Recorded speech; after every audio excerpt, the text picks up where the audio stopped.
Hi there, everyone. Welcome back to our daily 5-minute adverb lessons. This is day 90. Can you believe it?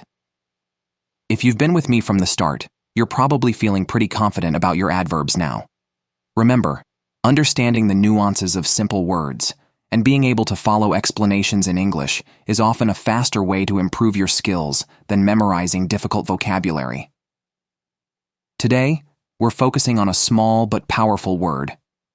Possibly. Let's dive in. All right, let's start with a quick quiz. Ready? Here's the question. What does possibly mean? 1. Definitely. 2. Unlikely. 3. Maybe, but not sure. I'll give you a second to think about it. Got your answer? The correct answer is 3. Maybe, but not sure. That's what possibly means. It's used when something might happen, but we're not certain. Now, let's talk about the feeling behind possibly. Imagine you're unsure about something. Maybe it will happen, maybe it won't. There's a little bit of hope, but also a little bit of doubt. That's the emotion of possibly. It's like you're standing in the middle, not fully committed to either side. Let's go over some common ways to use possibly. We usually use it when we want to express uncertainty, make a polite request, or avoid being too direct. When we're unsure about something, like when you're not sure if you can go to a party, you might say, I might possibly go to the party. See how that expresses doubt? You're leaving room for both yes and no. Now, what if you need help, but you don't want to sound demanding?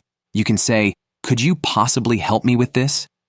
It's a nice way to ask without sounding too strong, especially if you're asking someone who's busy or someone you don't know well. Finally, imagine you think it might rain tomorrow, but you're not sure. Instead of saying, it will rain, you could say, it could possibly rain tomorrow. This way, you're giving a weather prediction that's cautious without sounding too confident. Possibly is often confused with probably and maybe. But don't worry, I'll help you understand the differences. When you say possibly, you're not very sure about something. Think of it like you're 20 to 30% sure. Now, probably means you're much more certain, about 80% sure. And maybe is somewhere in the middle, like 50-50. It's a bit more casual too, so you'll hear it in everyday conversations a lot. Let's see how this works in sentences. If you're unsure if your friend will join you for dinner, you could say, he might possibly join us for dinner. You're leaving the possibility open, but you're not betting on it.